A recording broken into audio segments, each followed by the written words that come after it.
In this video, I'm going to show you how to improve ballistic range of motion with kettlebells. Now, velocity is a factor of flexibility. It's often forgotten. A lot of people are exploring things around dynamic movement, even getting strong through range of motion. End range strength is a pretty big thing these days. Obviously, until I've run through this with you, no one's really created a way to have progression through them.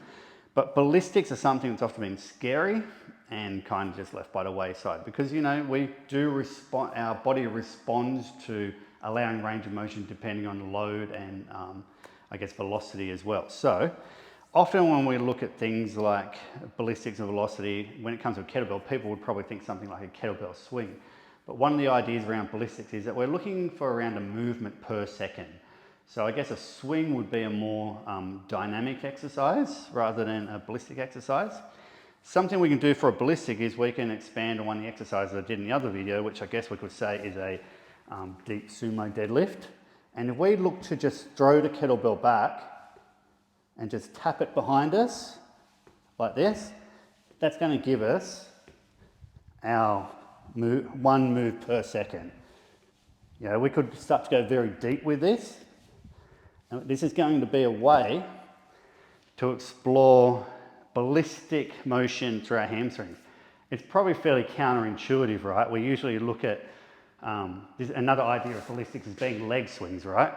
But if we can understand the anatomy of the muscle a little bit, we don't need to do these very large movements. We can just find what's the quickest way to create tensile load in a muscle.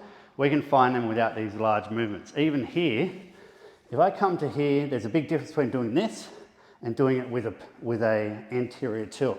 If I come back an anterior tilt, I'm getting a fast tensile load on the hamstring. If I add the kettlebell to that, then I'm getting a lot of load into it as well. So you could certainly, don't even need to come forward that much. You could just be here like this. I'm going to get enough load. Not the sexiest one, but probably better than any others that you probably usually see in terms of ballistic stuff with a kettlebell. So hopefully there's a few ideas for you to think about there, plenty of things for you to play around with.